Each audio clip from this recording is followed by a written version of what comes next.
Hi అందరికీ నమస్కారం.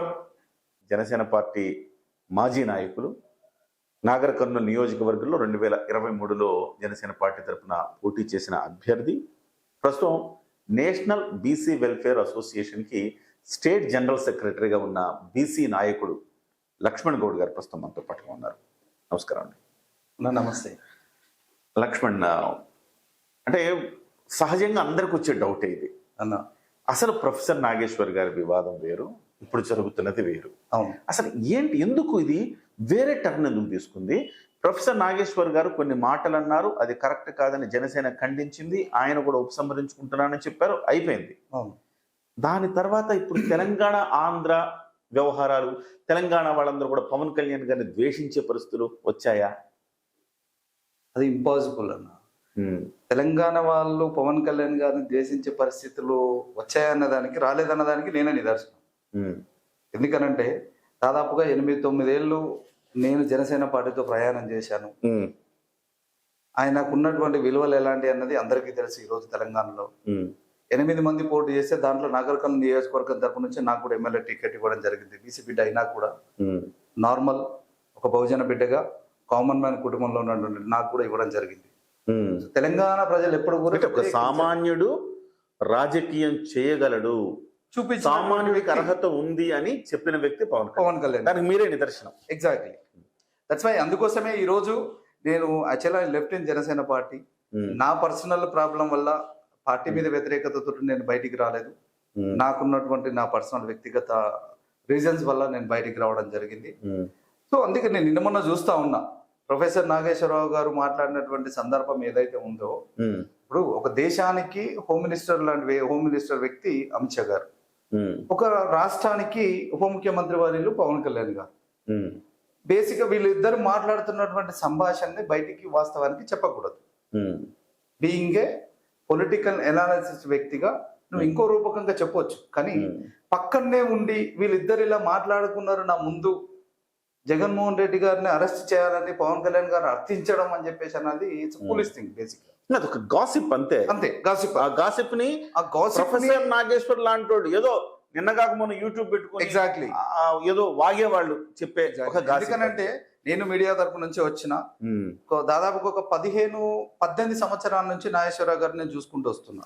ఆయనకంటే ఒక విలువ ఉంది, విలువలతో కూడుకున్న వ్యక్తి, విలువలతో వాక్యాలు మాట్లాడతారు కాబట్టి, రాజకీయ విశ్లేషణ గురించి చాలా బలంగా మాట్లాడగలుగుతారు కాబట్టి, వీటన్నిటికన్నా బలంగా ఆయన ఒక లెఫ్ట్ భావజాలం కొడుకుతున్న వ్యక్తి. సో చెప్పిన దానికి క్లియర్ గా ఏదైతే జనసేన పార్టీ నాదెళ్ల మనోహర్ గారు కావచ్చు, లేకపోతే పార్టీ పెద్దలు పవన్ కళ్యాణ్ గారు, పార్టీ నుంచి వచ్చినటువంటి న్యూస్ ఏదైతే ఉందో, ఈ రెండింటి పక్షాన ఆయన కూడా నేను చేసినటువంటి వాక్యాలు ఏవైతే ఉన్నాయో అవి ముమ్మాటికి వాస్తవం కాదు, తప్పు అని చెప్పేసి ఆయన కూడా ఉపసంహరించుకోవడం జరిగింది. ఇక పోతే అది అయిపోయిన తర్వాత ఆయన కూడా మీడియా వ్యక్తులు మన మీడియా వ్యక్తులు అడిగినప్పుడు కూడా ఏదైతే నన్ను అడిగారో పవన్ కళ్యాణ్ గారు, ఆయనకు నాకు సన్నిహితం ఉంది, నా ఇంట్లో నా కుటుంబంలో నా కొడుకు పెళ్లి జరిగినప్పుడు కూడా ఆయన రావడం జరిగింది. అంటే సహృద వాతావరణంలో ఉపసంహరించేసుకున్నాడు, అయిపోయింది. అది అక్కడితోటే క్లోజ్ చేయాలి వాస్తవాన్ని. మరి ఎందుకు తెలంగాణ వాదం? పాశ్వం యాదగిరి ఎవరు, అదే పృథ్వీ ఎవరు, వీళ్ళకి ఏం పని? వీళ్ళెందుకు ఈ వివాదంలో తరదూచారు? మళ్ళీ దానికి సంబంధించి పవన్ కళ్యాణ్ తెలంగాణ వ్యతిరేకంగా ముద్ర వేయడం అంటే చాలా ఆశ్చర్యకరమైన అంశం ఇది. నేను అదే చెప్తున్నానన్న, ఊరులో పెళ్లికి కుక్కలాడావిడ అని చెప్పేసి సామెత ఎప్పటి నుంచో మనం వింటున్నాం. ఇది నిజం. ఎందుకనంటే ఒక విలువైన వ్యక్తి ఇక్కడ ఉన్నటువంటి ఏదైతే పాశం యాదగిరి గారు ఈజ్ ఏ సీనియర్ జర్నలిస్ట్, ఆయన కూడా పొలిటికల్ అనలిస్టే. నీకు మాట్లాడేటటువంటి వాక్తో ఏదైతే మాకుందో హక్కు ఉందో అని చెప్పేసి అని అంటున్నారో, ఏ రకమైనటువంటి భాష మాట్లాడమని చెప్పలేదా దాని కింద? నాలాంటి వ్యక్తితో చెప్పించేటటువంటి పరిస్థితి నీకు. ఎంతో మందిని ఈరోజు జర్నలిస్టులను తయారు చేసి బయటికి వెళ్ళినటువంటి వ్యక్తులు, నీ కింద చెప్పేటటువంటి వ్యక్తులు ఈరోజు పృథ్వీరాజు వాళ్ళ ఫాదర్ ఎంత గొప్ప వ్యక్తి, తర్వాత ఆమె మహిళగా ఆమె ఉన్నారు. నేను అడుగుతున్నా, ఈ నాగేశ్వరరావు గారి విషయంలోనే పవన్ కళ్యాణ్ గారి మీద మాట్లాడితే నాకు హైప్ వస్తుంది అనే ఆలోచనతో ఇక్కడికి రావడం తప్ప, ఈ రోజు తెలంగాణ రాష్ట్రంలో మహిళలు రోజుకు ఆడపిల్లలు ఎంతమంది రేపు గురవుతున్నారు, ఎంతమంది చంపుతున్నారు, వారి పట్ల ఒక్క రోజున ఆమె యూట్యూబ్ ఛానల్లో మాట్లాడిందా? నేను అడుగుతా ఉన్నా.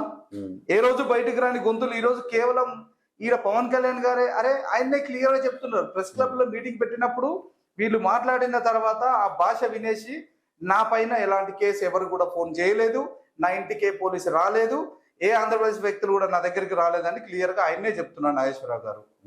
ఆయనది కూడా ద్వంద్వ వైఖరే, పద్ధతి కాదు. ఎందుకనంటే నేను వదిలేశాను గౌరవంతో, వాళ్ళకి నాకు ఉంది కాబట్టి నేను ఇక్కడతో పులిస్ స్టాప్ అని చెప్పి కూడా మళ్ళీ నువ్వు ప్రెస్ మీట్ లో అక్కడికి వెళ్ళేసి రౌండ్ టేబుల్ సమావేశం పెట్టాల్సిన పరిస్థితి నీకు ఎందుకు వస్తుంది? నా పేరుతో మీరు రౌండ్ టేబుల్ సమావేశాలు పెట్టద్దు, నన్ను ఇన్వాల్వ్ చెప్తే అయిపోతుంది. చెప్పుకోవాలి కదా. చెప్పుతూనే నన్ను అరెస్ట్ చేస్తారా, నేను దేనికైనా రెడీ, ఎంతవరకైనా రెడీ అనే మాటలు అని అంటే ఇది నాగేశ్వరరావు గారు మాట్లాడుతున్న మాటలు అనుకోవచ్చా, లేకపోతే ఆయన తోటి మాట్లాడిస్తున్నట్టు వెనుకలు ఉన్న శక్తులు అనుకోవచ్చా? అంతేగా. పవన్ కళ్యాణ్ గారి పైన జరుగుతున్నటువంటి కుట్రనే తప్ప దీన్ని ఖచ్చితంగా ఆ రకంగానే భావించాలి. ఇది రాజకీయ కుట్ర. ఎందుకనంటే పవన్ కళ్యాణ్ గారు ఇక్కడ ఫస్ట్ గ్రహించాల్సినటువంటి ఆ ప్రెస్ మీట్ పెట్టినట్టు వ్యక్తులు ఏది గ్రహించాలనంటే Janasena party registered by Telangana.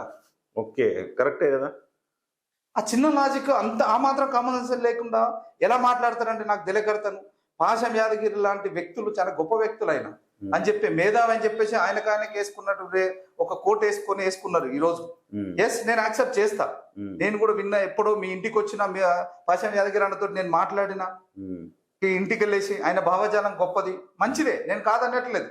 నీకున్నటువంటి లెఫ్టిస్ట్ ఏదైతే భావజాలం ఉందో అది వ్యవస్థ మీద రుద్దడం అనేది కరెక్ట్ పద్ధతి కాదు. అండ్ మోర్ ఓవర్ అలాంటి గొప్ప వ్యక్తి అని చెప్పేసి ఈరోజు అందరూ కూడా మిగతా కొంతమంది మీడియా వ్యక్తులు, కొంతమంది నేను చెప్తున్నా ఏదైతే సపోర్ట్ చేస్తూ మాట్లాడుతున్నారో, నేను ఒక క్వశ్చన్ వేస్తా స్టూడిగా పాషం యాదగిరి గారికి.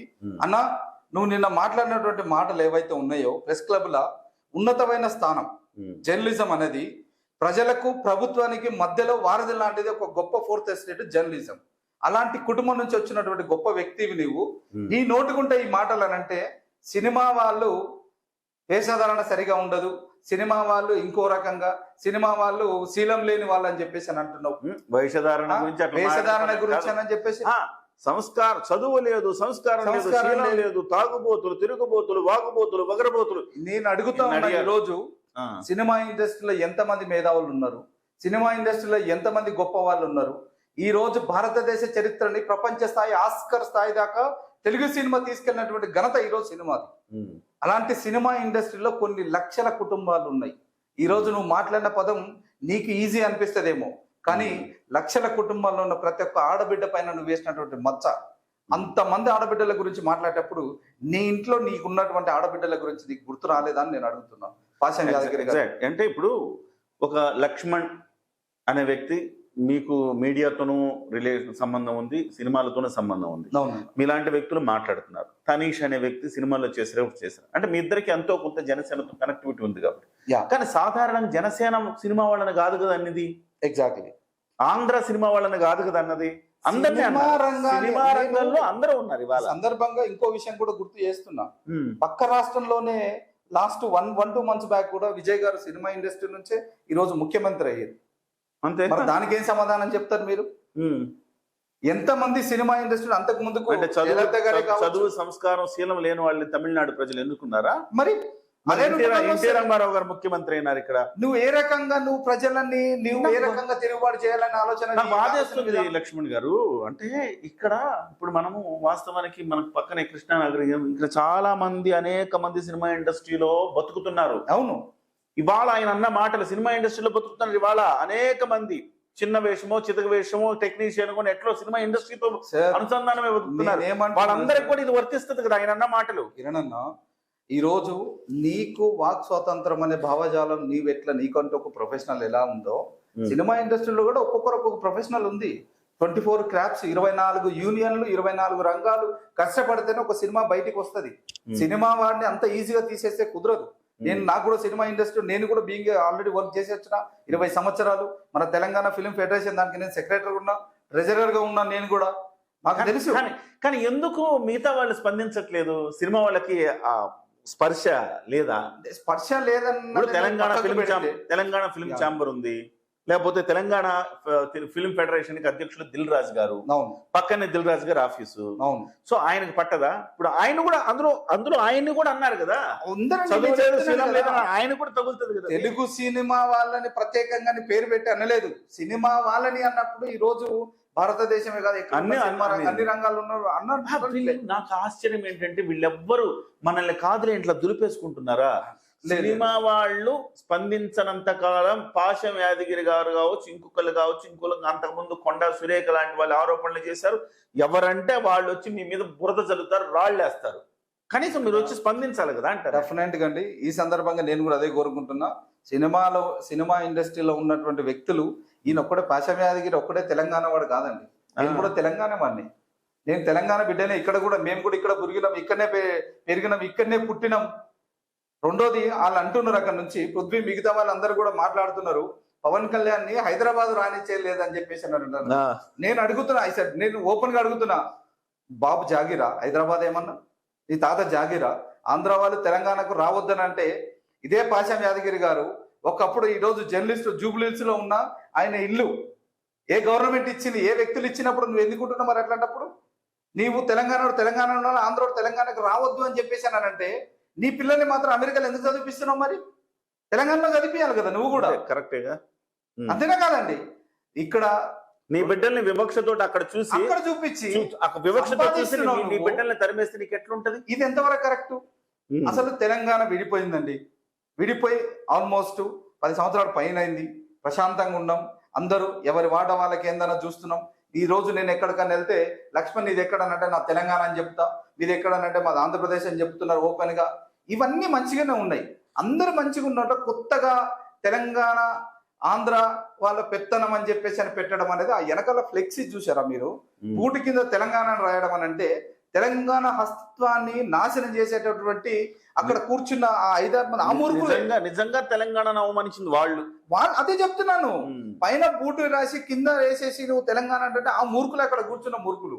లిటరల్ గా ఏదైనా సరే మితిమీరితే దాన్ని పిచ్చి కింద కన్వర్ట్ చేస్తారని అంటారు.